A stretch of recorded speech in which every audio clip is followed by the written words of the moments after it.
आज मैं आप लोगों को क्लास 11 के चैप्टर 1 की एक्सरसाइज 1.2 का क्वेश्चन नंबर 5 पढ़ाऊंगी। क्वेश्चन नंबर 5 है, are the following pair of sets equal. ये जो हमें पेयर ऑफ सेट्स दिए हुए हैं ये इक्वल है कि नहीं ये बताना है, और गिव रीजंस, और इनके कारण भी बताने हैं कि ये क्यों इक्वल है या क्यों इक्वल नहीं है। ठीक है, ठीक है। पहला हमें दिया हुआ है a इज इक्वल टू 2 3 और b दिया हुआ है x is such that x is a solution of x square plus 5x plus 6 is equal to 0। x इसका सॉल्यूशन है, इस इक्वेशन का जो हमें दिया हुआ है क्वाड्रेटिक इक्वेशन, इसका सॉल्यूशन है। तो पहले इस क्वाड्रेटिक इक्वेशन को सॉल्व कर लेते हैं। तो इसको सॉल्व करेंगे तो क्या आएगा, x square plus 5x plus 6 is equal to 0। Quadratic equation में हमें क्या करना रहता है, 6 का फैक्टर करेंगे। पहले 6 का फैक्टर करेंगे कि उसको जोड़ने या घटाने पर 5 आए। तो 3 2 ज़ा 6 और 3 और 2 को प्लस करेंगे तो क्या आएगा, 5 आएगा। ठीक है, तो क्या होगा, x square plus 3x plus 2x plus 6 is equal to 0। तो x कॉमन ले लेंगे तो यहाँ पे आएगा x प्लस 3 प्लस 2 कॉमन ले लेंगे तो यहाँ पे आएगा x plus 3 is equal to 0। यहाँ पे आ जाएगा x plus 2 x plus 3 is equal to 0। अब इन दोनों को 0 के इक्वल करेंगे। अगर हम x प्लस 2 को 0 के इक्वल करते हैं तो x इज इक्वल टू क्या आता है, -2।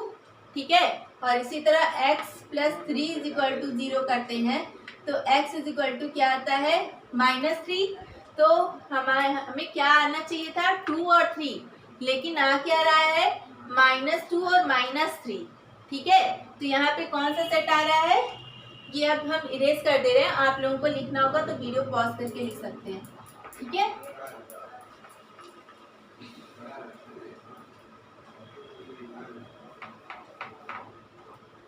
क्या आ जाएगा, b इज इक्वल टू आ गया -2 -3।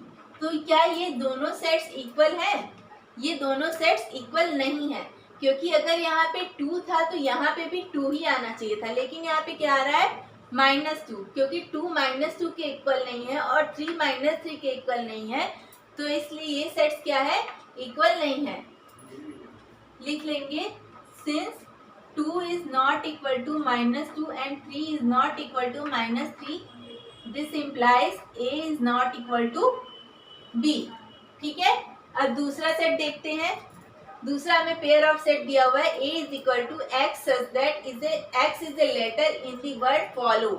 x है, x फॉलो जो हमें वर्ड दिया हुआ है उसके लेटर हैं। तो फॉलो वर्ड में कौन कौन से लेटर है, पहले ये देख लेते हैं। पहला है f, ठीक है, दूसरा है o, तीसरा है l और चौथा है w। बस यही 4 वर्ड से मिलके ना फॉलो लेटर बना है, अरे फॉलो वर्ड बना है। ठीक है, तो ये 4 लेटर है फॉलो में। अब देखते हैं b क्या दिया हुआ है, b is equal to y such that y is a letter in the word wolf. ठीक है, y क्या है, लेटर है इन दी वर्ड वुल्फ में। ठीक है, तो वुल्फ में कौन कौन से लेटर है, w o l f। तो देखो ये बस रीअरेंज अगर इसको कर दे तो ये दोनों सेट्स एकदम इक्वल हैं। अगर इस a को हम लोग इस तरह लिख दें, a इज इक्वल टू लिख दें, पहले w लिख दें, रीअरेंज कर दें, फिर o लिख दें, फिर l लिख दें, फिर f लिख दें, और b इज इक्वल टू तो ये दिया ही हुआ है, तो ये दोनों सेट्स इक्वल हो गए ना। रीअरेंज करने पर ये दोनों सेट्स इक्वल हो गए। w यहाँ पे भी है, w यहाँ पे भी है, o o l l f f, यानी ये दोनों सेट्स इक्वल हो गए। तो लिख देंगे, this implies a is equal to b। ठीक है, इस तरह आप लोग इक्वल सेट और नॉट इक्वल सेट को फाइंड कर सकते हैं। ठीक है, अगर आप लोगों को मेरा वीडियो पसंद आता है तो प्लीज़ लाइक, शेयर और सब्सक्राइब करें।